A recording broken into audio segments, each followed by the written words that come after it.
कि सातों जन्म में मुझे जो अभी पति सेम वही मिल सकते हैं? नहीं, वो बहुत प्यार करते हैं हमारे, हाँ तो बहुत अच्छे हैं। नहीं मिल सकते, गारंटी से हम कह रहा हूँ। ये कोई फिल्मी स्टेज थोड़ी है, ऐसा थोड़ी है। ऐसा नहीं हो सकता।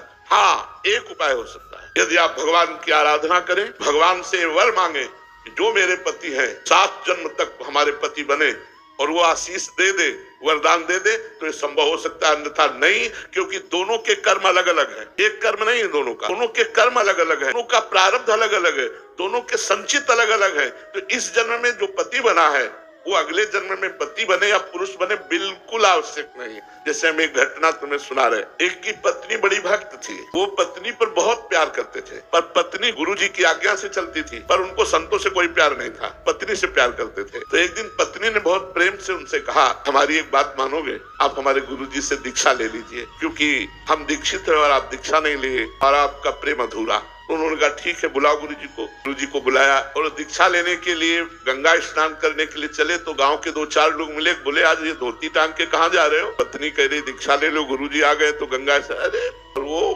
धोती लेके वापस आ गए, बोले नहीं लेना मुझे दीक्षा।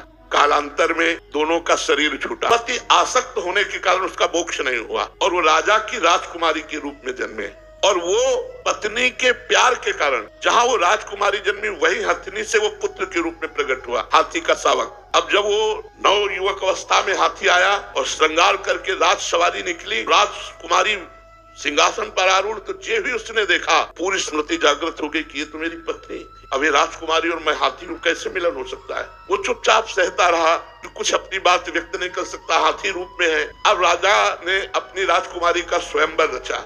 जे ही स्वयंवर की घोषणा हुई, उसने खाना पीना सब छोड़ दिया।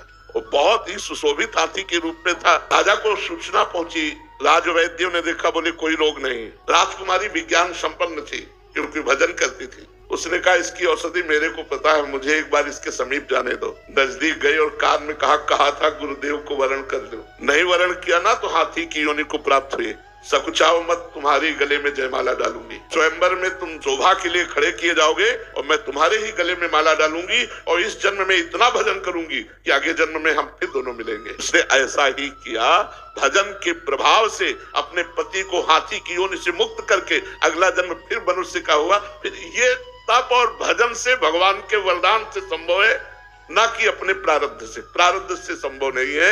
ये बड़ा विचित्र खेल संसार का, इसीलिए कि आज हम आप मिले, कोई भाई बनकर, कोई बहन बनकर, कोई माँ बनकर, कोई पिता बनकर, लेकिन कल हम सब अलग अलग होंगे। अच्छा, पीछे की योनि में आप क्या थी, आपको क्या पता?